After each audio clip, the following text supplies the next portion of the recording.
Hello, this is Vic Johnson. We're at the 2004 Jim Rohn Weekend event, and what a special honor for me, an opportunity to spend a few moments with a hero of mine. Brian Tracy's been sharing with us this morning. We got a few minutes now to get down and intimate with him. So, Brian, thanks for taking time out to visit with us. Thank you. Brian, you have been a student of success, I guess, for 40 years. Yes. And you've written that success is predictable. Right. And I know the way you analyze things that you've got to have a great explanation for us. What do you mean by success is predictable? And if I'm someone seeking that, what are some of the key things I need to be doing, looking out for, or whatever? Well, if you go into the kitchen to cook a dish, and the very first thing you get is a recipe, and you follow the recipe, and you work with the recipe, eventually you'll master that dish. Once you've mastered it and made it a few times, you can make the dish over and over again, and you'll remember the recipe. You don't have to keep going back to the recipe book. Now, if somebody says, boy, that's really delicious, you don't say, well, it's a miracle, like something out of voodoo. No, you just followed a proven recipe that had been worked out by people before you. And that's basically the secret of success.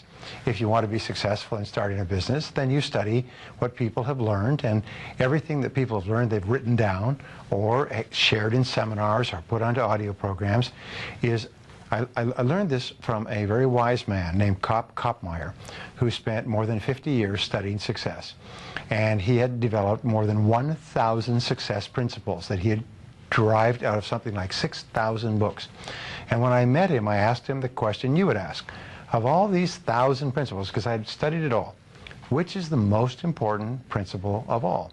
And he said, Brian, he said, it's simple. He said, use proven success methods. He said, learn from the experts. He said, Brian, you'll never live long enough to learn it all for yourself. So what I find is that successful people are those who learn from others who've gone before them. Unsuccessful people try to make it all up, like a cook going into the kitchen, taking ingredients out of the cupboards, throwing them all in a bowl, and wondering why it doesn't taste good.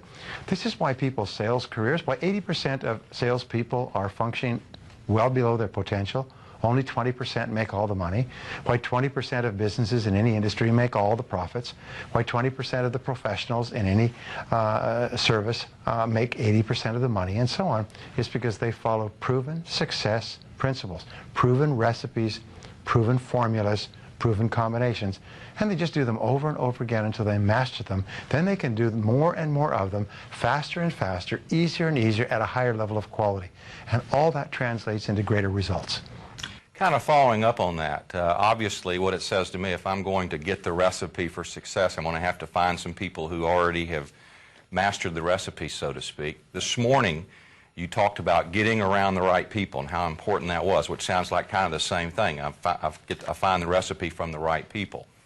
Outside of seminars like this, yes, where are some places that if I'm looking for the right people, where can I find the right people? Where am I going to go find them at? Well, there's two or three parts of that.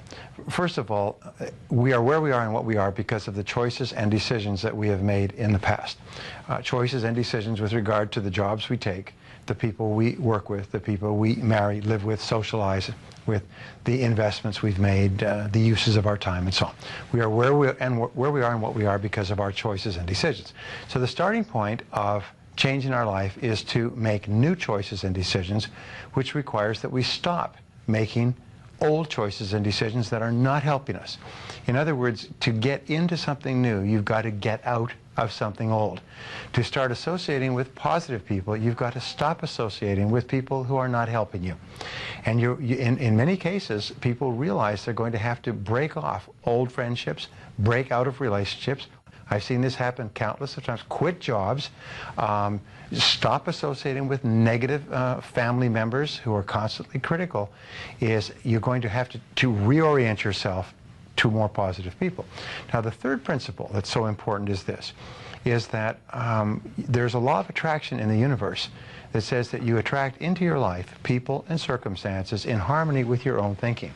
So if you start to read really good material, set goals, commit to your own personal development, strive to become good at what you're doing, listen to positive audio programs, associate with positive people like at this seminar, what happens is you set up a force field of energy that is invisible, but it attracts into your life people, circumstances, possibilities, opportunities that would not have been there in the absence of your own changed thinking. So all three conspire. Stop making bad decisions, start making good decisions, start associating with people who encourage you, are in harmony with what you think, and then trust to this law of attraction to bring the right people into your life. Right. I know you've written about that and the power of thinking, the power of thought. I've begun to make those changes in my life. I'm very serious about it. I'm very dedicated by it. But I'm surrounded by some unsupportive people that I'm not ready to end a relationship with. Maybe a spouse. Maybe it's because in the past I haven't followed through on some of the things and they think this is just another one of those things. What would you suggest I do? How would I handle, how do I keep that proper balance, for instance, in my thinking, being positive, and at the same time I'm someone very close to me that can have a negative impact? What do I do until that person comes around? Well, there's the natural tendency when we hear or learn something great is we want to convince everybody else of it. All right, and you see this, people who quit smoking suddenly want there to be no smoking in the world. People who adopt a religion or a political philosophy want everybody to join the next day.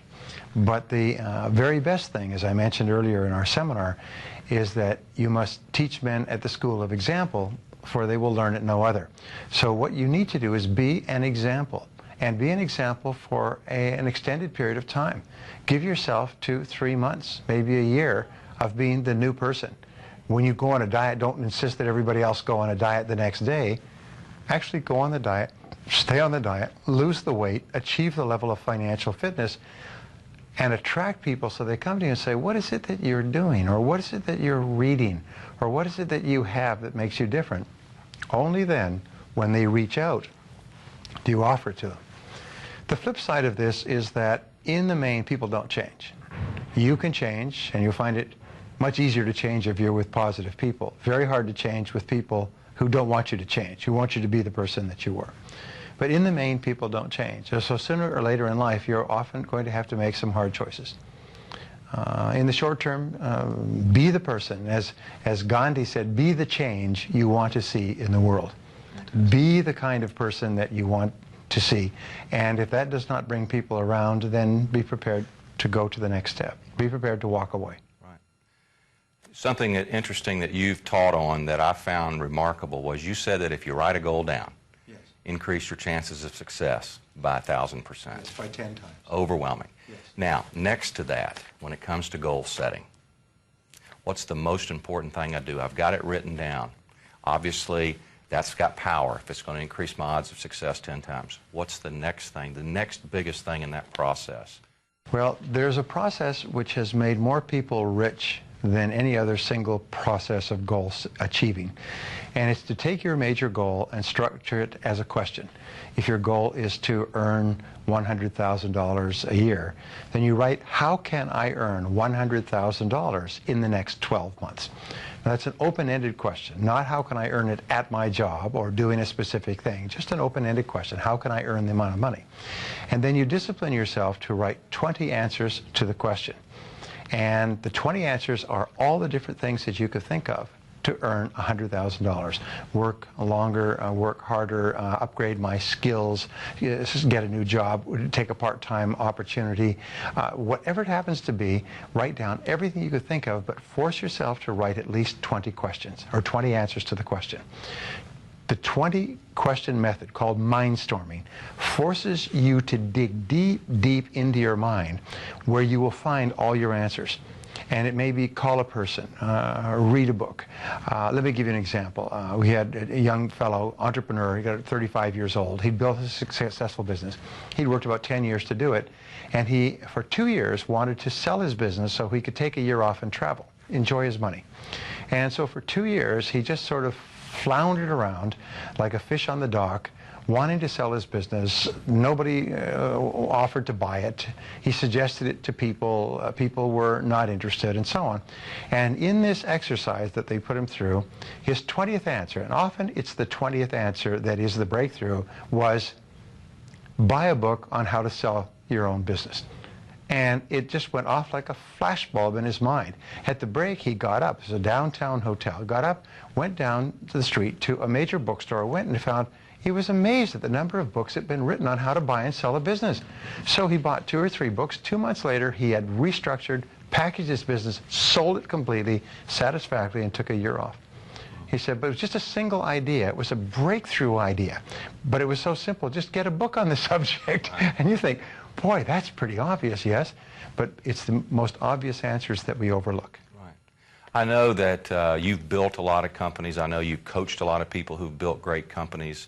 You've been an inspiration and mentor to a lot of people.